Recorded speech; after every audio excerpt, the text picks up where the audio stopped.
Bonjour, bienvenue sur le podcast du temps perdu.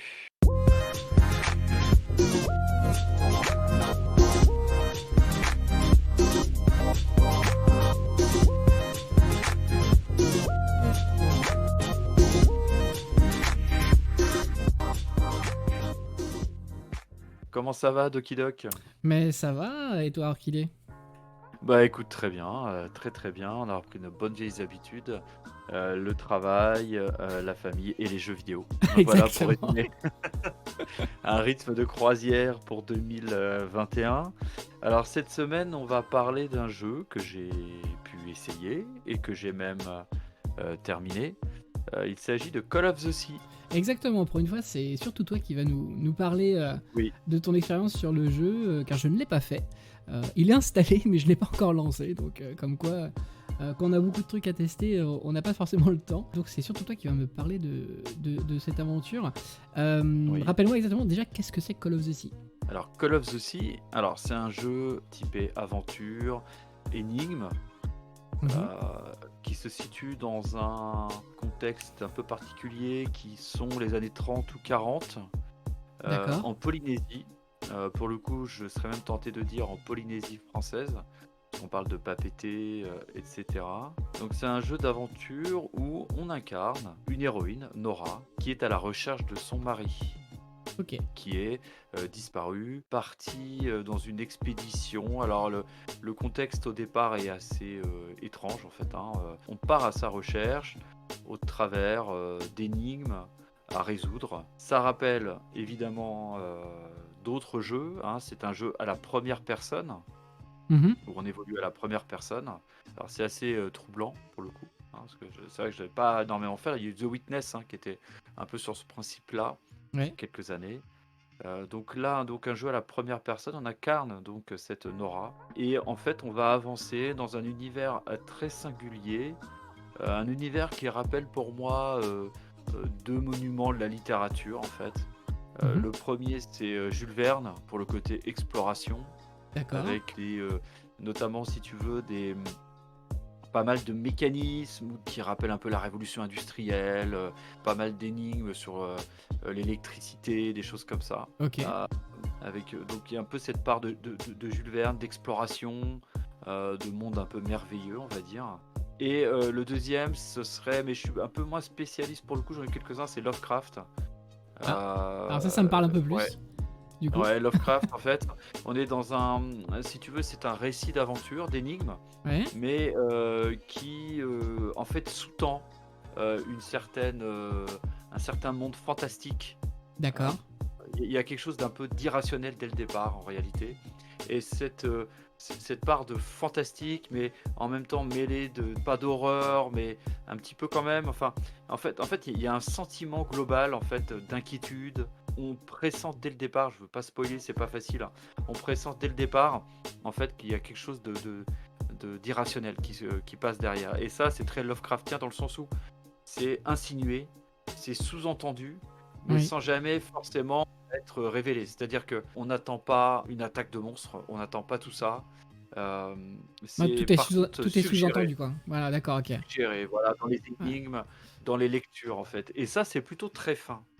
Au final, en tout cas, moi j'ai bien apprécié, c'est-à-dire que le jeu t'embarque et t'embarque dans cette aventure très spéciale. Alors, c'est une aventure aussi qui peut rappeler certains jeux. Alors, on va revenir aux jeux vidéo. Mhm. Euh, j'ai été plus jeune un fervent partisan de la série Myst. Oui. Euh, et il y a un côté notamment, ça me rappelle notamment l'épisode Riven, hein, qui était le second du nom. Pareil, avec ses mécanismes, son univers où on est seul, parce que pareil, c'est très Bah, compliqué, quand, mais en quand tout tu cas m'as parlé, sur... j'avoue, d'une île avec des énigmes, avec des Ouais, mécanismes à ouais, engranger, avec un côté un petit peu surnaturel, si on reprend un peu Lovecraft, même si ouais, ça c'est devient ça assez exactement. Ouais. spécial, c'est Ouais. vrai que ça m'a rappelé tout de suite ça. Dans l'ambiance Alors, en tout cas. hein, Ouais. exactement. Alors après, le côté Lovecraftien, c'est aussi par rapport à l'époque, voilà, c'est assez post-indus Oui, au niveau de Lovecraft, donc on s'y retrouve aussi. Mais c'est vrai que tout de suite, oui, j'ai eu l'image de Miss qui m'est revenue en tête. Et j'allais te poser ouais. la question du coup, c'est quel type d'énigmes? Est-ce que c'est des énigmes, tu l'as un peu dit avec des mécanismes, mais est-ce que c'est toujours la même chose ou est-ce qu'il va y avoir des choses un peu plus diverses? Est-ce que c'est pas trop Alors, redondant? Parce que c'est le problème aussi parfois avec les jeux d'énigmes. oui, alors moi c'était ma crainte, hein. C'est-à-dire, Oui. quand j'étais plus jeune, j'avais du temps, plus de temps que maintenant, et ma crainte c'était de m'embarquer dans un tunnel, interminable de 30 heures d'énigmes, avec des choses très compliquées à résoudre. Bah, il n'en est rien. En fait, oui, on a des énigmes. Alors comment ça se passe? En général, vous arrivez dans une zone. Chaque zone, en fait, il y a une zone assez restreinte. D'accord. Contrairement à un Riven ou un Myst qui, avec des zones très larges sans beaucoup d'indications, là on est sur des zones plutôt restreintes. Alors j'ai vu pas mal de comparaisons sur Firewatch par exemple d'Annapurna. Ah oui, là, c'est Moi un je autre. suis Ouais, d'accord. ouais, mais je suis pas Nos domaines, hein. ouais, voilà, il y a un site spécialisé très connu en France qui en a parlé. Moi je suis pas forcément d'accord dans le sens où Firewatch, pour parler Mm. de lui, était plutôt un runner en fait, à ambiance avec quelques énigmes, mais grosso modo on était plutôt sur de la découverte pure. Là Ouais. c'est pas le cas, les zones sont plutôt restreintes, on traverse pas une map pendant 3 heures à pied pour se rendre d'un point A à un point B. En fait on ouvre des zones au fur et à mesure. Ces zones sont thématisées, hein, en gros. Et en fait, dans chaque zone restreinte, on va avancer en résolvant des énigmes. Ces énigmes, en fait, on les découvre comment? On les découvre en lisant des parchemins, en regardant des photos. En fait, tout se passe par la manipulation d'objets avec des indications. Alors, une photo, voilà. Mm. L'arrière de la photo, on peut retourner les objets pour se Ouais, rendre donc compte. là, par contre, ça Euh, me rappelle vraiment, comme tu disais, Myst, hein. ah Le oui, fait de Myst, lire Myst et des Riven, oui. bouquins et de devoir retourner Voilà, des cadres, etc. Enclencher des c'est petits ça. mécanismes. Exactement. En fait, rien n'est dit, mais tout est expliqué sur justement, en effet, tous ces documents en fait qui sont positionnés un peu partout. Alors, c'est pas de la lecture très compliquée, hein, on parle de quelques lignes à chaque fois, et en fait, ça va alimenter un journal en fait que le jeu va remplir automatiquement. Ça, c'est cool. Mhm. En fait, l'histoire va être racontée au fur et à mesure dans le journal. Alors, c'est toujours un peu le problème, c'est que, à mon sens, hein, c'est que oui, nous on va lire quelques documents. En fait, le journal va lui amener des précisions. C'est-à-dire que Nora, en fait, à chaque fois qu'on va lire un document, et un petit bruit de crayon va apparaître avec un petit logo d'un livre. Et en fait, on comprend que Ah, Nora, notre personnage ok. qu'on incarne, écrit dans le journal en même temps. D'accord, c'est Donc on ça, est sur c'est la bonne cool. piste, quoi. On est sur la bonne piste et en Ok. fait l'histoire va expliquer ce journal, en fait ce livre, il y a deux pendants. Il y a le côté récit, c'est-à-dire que le journal va être écrit avec voilà, c'est très compliqué, je veux pas spoiler parce que c'est tout l'intérêt du jeu. Mhm. Tout le récit va être expliqué, l'histoire va être développée sur cette partie journal, et il y aura une autre partie de ce livre qui va être une partie plutôt énigme. Et Oui. là, de ce côté-là, en fait, Nora va dessiner en fait ce que l'on aura vu, etc. Et je dirais même que ça va un peu plus loin. C'est que Nora va interpréter. Là où par exemple un Myst ou un Riven nous laissait avec les énigmes, et puis il fallait se débrouiller, prendre son papier, son crayon et comprendre comment ça se passait et ne pas se tromper. Là, par exemple, le journal et cette partie énigme du livre vont nous aider vraiment des fois même un peu surinterprété. C'est-à-dire qu'on va avoir un document avec une explication, 4 lignes, et en fait, elle va en faire tout un récit derrière. Bon, chose que nous, on pouvait Ah pas oui, donc deviner. c'est le contraire. Elle fait pas un Alors, résumé en fait de ce qu'elle a lu, c'est plutôt de non, l'extrapolation, quoi. des fois même, oui, elle fait un petit peu Ok. d'extrapolation. Et donc, en fait, alors c'est un peu moi la contradiction, c'est-à-dire qu'on est dans un first person, un Mhm. jeu à la première personne, où on est censé nous habiter le personnage, hein, être le personnage.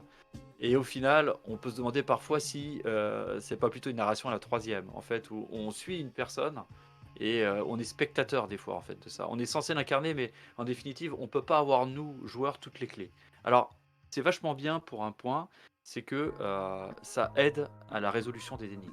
Les Oui. énigmes, c'est quoi? C'est en général deux trois paramètres qu'il Mhm. faut comprendre, qu'il faut associer. Vous avez un bouton à appuyer, des manipulations d'objets à faire dans un sens, etc. J'ai jamais trouvé ça punitif, comme pouvait l'être par exemple un Riven ou un Myst à l'époque. Alors je passe les autres hein, que j'ai pas fait, mais C'est une autre des questions que ça- j'allais te poser parce que moi j'ai un souvenir de Myst non, où c'est vous beaucoup pouvez plus. rester des Ouais, heures c'est devant un très cadre et Riven, dire bah qu'est-ce que très je fais, Riven. quoi. Ouais. Voilà, c'est ça. Bah là, c'est pareil, sauf que c'est très aidé par cette espèce de narration environnementale et ce journal en fait qui est rempli par Nora. Donc en fait, on reste jamais des jours bloqués sur des énigmes. Mhm. On avance, on est plutôt pris par la main. Donc de ce côté-là, en tout cas, je pense que les experts du jeu à la The Witness qui ont passé une année complète à essayer de faire par eux-mêmes toutes les... bon, je pense qu'ils n'y trouveront pas forcément leur compte. En revanche, pour ceux qui veulent s'y mettre, alors attention, hein, j'ai pas dit que c'était facile. On sèche hein, véritablement. À côté de ça, pour les gens qui ne sont pas spécialistes de ce type de jeu, moi je vois pas de mal à aller voir les solutions, hein. Oui. On va pas, je comprends, on a tous des vies. Peut-être que rester une semaine complète sur une énigme et on en a marre, peut-être qu'à la fin on peut aussi aller voir la solution, juste le passage qui bloque. Donc voilà, donc en tout cas on est plutôt pris par la main. En effet, la narration nous aide, le journal se remplit très bien et nous permet d'avancer de zone en zone. Alors ce qui est assez touchant dans ce jeu, en dehors des énigmes, c'est aussi le personnage en lui-même. En fait, c'est un personnage d'une femme donc à la recherche de son mari, une femme très amoureuse, en tout cas on le constate dès le début. Et le personnage joue beaucoup, hein, c'est une espèce de dame qu'on imagine très classe en fait, avec un esprit toujours rationnel, en tout cas au début. Donc voilà, c'est un personnage très attachant. En tout cas, c'est pas la super héroïne avec un flingue qui va cramer tous les monstres qui apparaissent à l'écran. Là, on essaie vraiment quelqu'un. Ouais, non, mais c'est Quoi? vraiment un C'est personnage de pas jeu Doom? vidéo. Ouais, je prends pas tout de suite. Je lance même pas le jeu. Voilà, donc c'est un personnage très attachant là-dessus, qui change un petit peu, plus mature, et ça c'est très agréable, Mhm. mais qui reste néanmoins toujours très positif. Il lui arrive tout un tas de choses, et notamment les plus improbables, enfin bon bref, je vais pas raconter, Mhm. mais elle reste toujours très positive, toujours envie d'avancer. Enfin, c'est un personnage qu'on a envie de suivre en fait, et avec qui on a envie de vivre donc cet épisode. Peut-être un sujet qui est raccord avec l'ambiance, c'est le graphisme. C'est ce que j'allais te poser Euh, comme question, parce que moi j'avais remarqué le jeu lors de sa présentation, c'était quand? C'était il y a 1 an ou 2 maintenant. En tout cas, c'était assez proche de sa sortie. Il y avait vraiment eu l'accent était mis sur le visuel, des îles, des plages, etc. D'ailleurs, il ne montrait pas du tout des énigmes dans les différents trailers, du moins les premiers. C'était vraiment la mise en avant du côté visuel. On a une espèce de couleurs très chatoyantes, très pastel parfois. On se retrouve un peu dans un tableau représentant les îles et en fait paradisiaques. un peu Est-ce Rousseau, pourquoi pas, Voilà, ce fameux exactement, grenier ouais, Rousseau. exactement. Est-ce Un que petit peu, il y a un peu de c'est ça. ouais, est-ce que c'est ça tout le long du jeu ou est-ce qu'il y a plusieurs environnements? Est-ce que parfois il y a des moments qui dénotent ou pas? Oui, alors on est dans cette direction artistique-là, hein, très chatoyante, très luxuriante, en tout cas des îles. Alors il y a d'autres passages après, donc là sans trop spolier, mais il y a un environnement avec un navire, un bateau échoué, il y a des choses comme ça, donc qui quand même varient un peu l'expérience. On n'est pas simplement sous les palmiers et la plage pendant toutes les heures de jeu, il faut compter à peu près 6 à 7 heures. Donc ça, au niveau de la direction artistique, c'est très classe. On est entre le dessin animé, le jeu vidéo, la synthèse, le mélange est très sympa. Alors moi j'ai quand même noté des petits problèmes, Ouais. des problèmes techniques notamment. En tout cas moi j'ai joué sur Xbox One X sur le Mhm. Game Pass.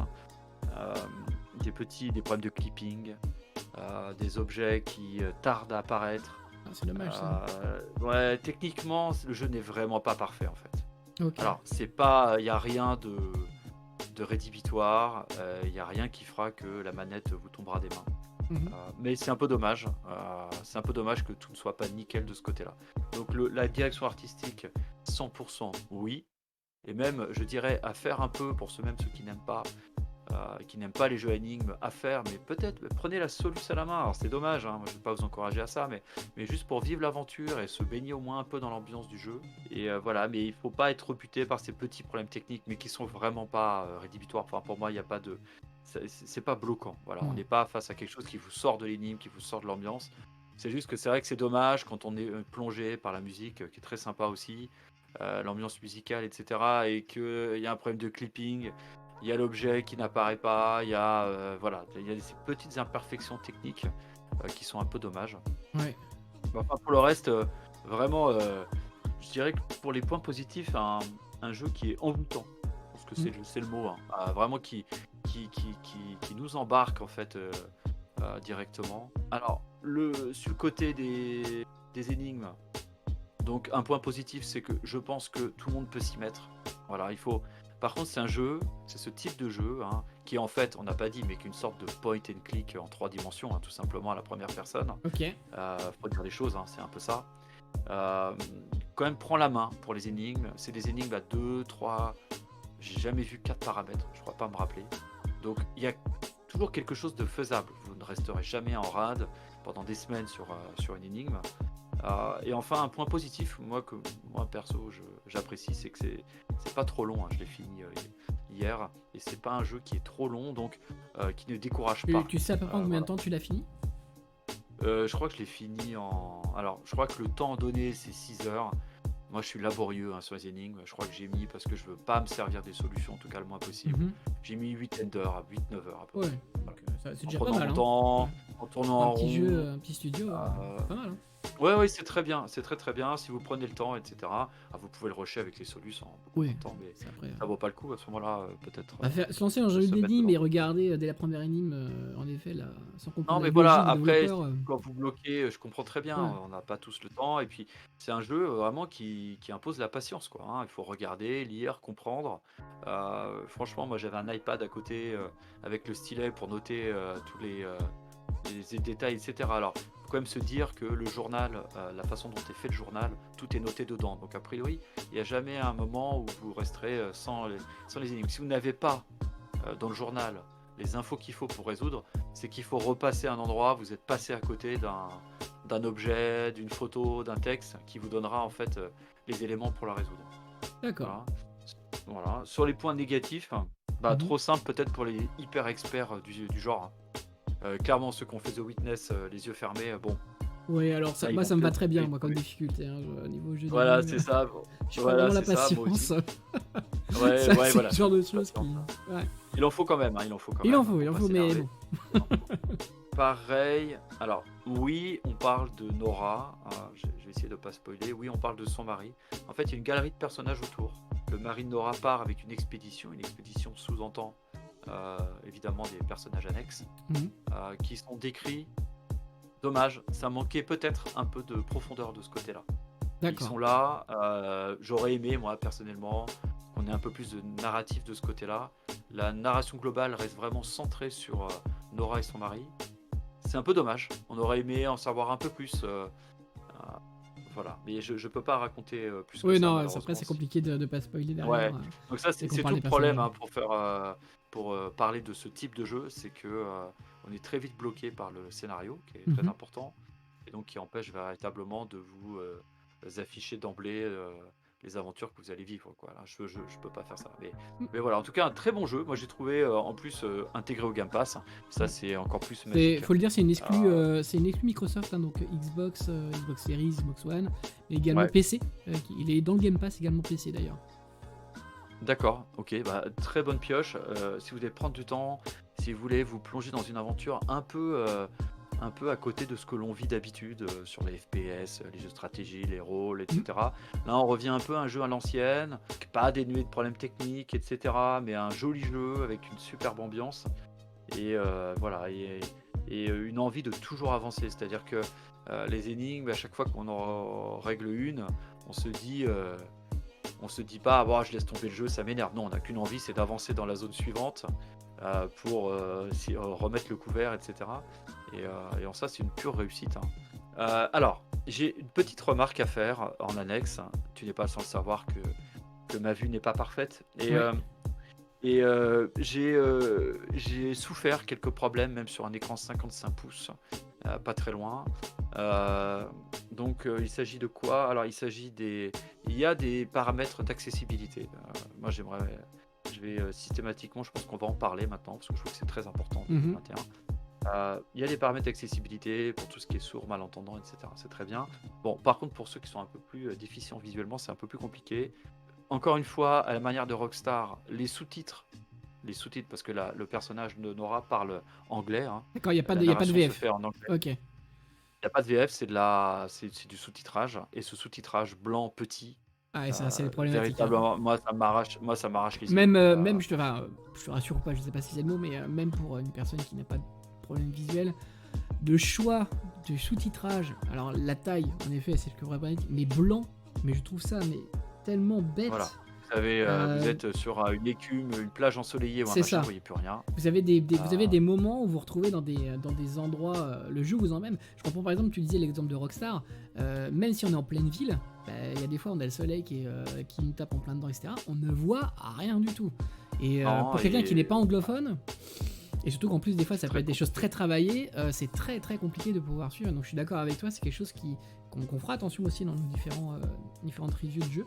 Alors Parce moi, qu'il y a des studios qui sont j'y suis très. Ouais. plus ou moins adeptes de ce genre de choses-là. Et c'est un peu dommage, ça peut parfois bloquer un certain nombre de Alors, personnes oui. pour aller sur ce Et jeu-là ou ce jeu de jeu. ouais, alors Rockstar, tu parles de Rockstar, c'est très juste, hein. Moi, par exemple, j'ai traversé Red Dead Redemption 2. Mhm. Je l'ai traversé. Malheureusement, moi, je ne suis pas capable de regarder et le personnage diriger son cheval et le sous-titre des conversations pendant les rides. C'est impossible. Donc, moi, j'ai sûrement la moitié de la narration de Red Dead Redemption 2 qui m'est passée au-dessus à cause de ça. Mhm. Là, c'est un peu pareil. Alors, c'est un peu différent dans le sens où, dans un jeu à énigmes ou en première personne, en fait, il n'y a pas vraiment d'autres actions à part les énigmes. Donc, on a le temps de lire les sous-titres qui passent. C'est pas un sujet, en fait. Il n'y a pas d'autres actions à faire en même temps, sachant qu'elle est toute seule, hein. En tout cas, au début du Oui. jeu, elle est seule, donc il n'y a pas de problème. Par contre, il y a un autre problème aussi que j'ai constaté, c'est la lecture du journal, en fait, le journal qu'elle rédige et où elle note toute l'histoire et les énigmes. C'est une écriture cursive, hein, donc à la main. Simplement pareil sur un écran 55 pouces. Alors je vais passer le détail, Samsung QLED de dernière génération, donc a priori quand même pas mal Oh, équipé. ça La devrait lecture bien se lire, hein, normalement. devrait bien se lire. Bah, même là en fait ça pose un problème. Ça va poser un problème à la lecture. Ok. Euh, donc voilà, donc des petits soucis de ce côté-là. Évidemment, encore une fois, 99% des gens n'ont pas ce souci. Donc voilà. Bon, enfin, un outil quand même, moi j'aimerais, c'est un peu un appel, j'aimerais Ouais, mais tu vois, c'est le genre tout ce qui est de sous-titres, choses où, etc., tu vois, quand tu même vois, là, mieux fait dans les jeux. on parle de choses. Je suis d'accord avec toi, et on parle de choses d'accessibilité, mais on sait que Xbox va bientôt lancer en grande pompe pour tout le monde, du moins, son xCloud. Si on a Ouais. déjà du mal, pour certaines personnes, à voir ça sur un 55 pouces, comme tu le disais, même une personne qui aujourd'hui n'a pas de problématique, qu'est-ce que ça a donné sur un téléphone portable ou une tablette, quoi. Il y a ça aussi à prendre en C'est compte compliqué. dans le développement des jeux, c'est que au jour d'aujourd'hui, soit il va falloir adapter directement la lecture, c'est-à-dire de façon globale, soit faire une version spécifique pour certains modes, certaines plateformes. Enfin, il va falloir trouver une solution je suis d'accord avec toi, il y a des fois c'est vraiment illisible. Je reprends l'exemple de Red Dead Redemption 2, moi c'est vrai que on aurait voulu contrôler à 100% son cheval de A à Z et pouvoir profiter des dialogues qui sont en plus des très bons dialogues. Euh, Pas le choix, moi j'étais obligé de mettre la conduite automatique pour un cheval. On va dire le chemin automatique, parce qu'il était Oui. très compliqué de pouvoir suivre les deux en même temps. Et c'était un des problèmes d'ailleurs qui était récurrent dans GTA V, où là il n'y a pas du tout de conduite automatique. Si vous étiez en train de conduire la voiture, vous n'étiez pas passager.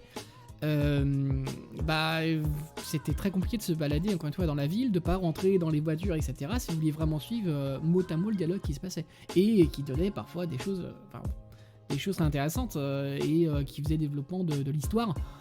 Qui certes c'est pas l'histoire du siècle, hein, les histoires Rockstar, mais qui quand Ah, quand même même, les dialogues amenait, sont vachement voilà, les importants. dialogues, il y a plus sur les J'aime beaucoup dialogues. la narration Rockstar, Exactement. perso.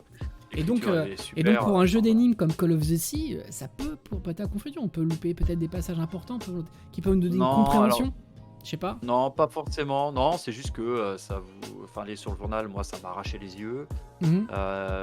Les sous-titres blancs, petits, c'est compliqué. Non, on peut pas louper. Simplement, ça demande un effort supplémentaire pour ceux qui ont un peu plus de difficultés que la Ok, moyenne, quoi. d'accord. Voilà, donc à noter, juste maintenant je pense qu'on fera les points à chaque fois, Ouais, ça peut parce avoir qu'il le faudra coup. bien qu'on mette ça en avant, moi Mhm. ça me touche évidemment. J'aimerais bien qu'on en parle un peu plus, mais donc voilà, donc Call of the Sea, n'hésitez pas malgré tout, hein, c'est pas, encore une fois c'est une critique sur Call of the Sea, ça tombe sur lui, mais c'est une critique qu'on pourrait faire à de nombreux autres jeux, Mhm. euh, sur l'accessibilité. Ça va, il y a beaucoup de mieux aujourd'hui hein, qu'il y a encore quelques années. Il y a encore des efforts à faire. Néanmoins, un très bon jeu d'énigmes, et puis un jeu, je sais pas, qui nous fait poser le temps. Quand vous êtes dans le jeu, vous n'êtes pas, vous êtes vite happé en fait, vous êtes dans une autre ambiance, posée, calme, parfois angoissante, mais très agréable. Ça casse le temps, ça casse ce temps où on est toujours pressé tout le temps. et c'est très agréable pour ça. Ok. Voilà. Et ben, écoute, je redonne toutes les infos pour vraiment que ça soit clair. Donc, Call of the Sea, c'est un jeu donc Out of the Blue Games, donc un studio espagnol. C'est Exactement. sorti le 8 décembre 2020 et c'est dispo sur toutes les plateformes Microsoft, donc PC et Xbox, et intégré donc au Game Pass directement depuis sa sortie. Et ben, Exactement. sur ce, on va souhaiter une bonne fin de journée, puis à la prochaine. À la prochaine. Bye bye. Bye.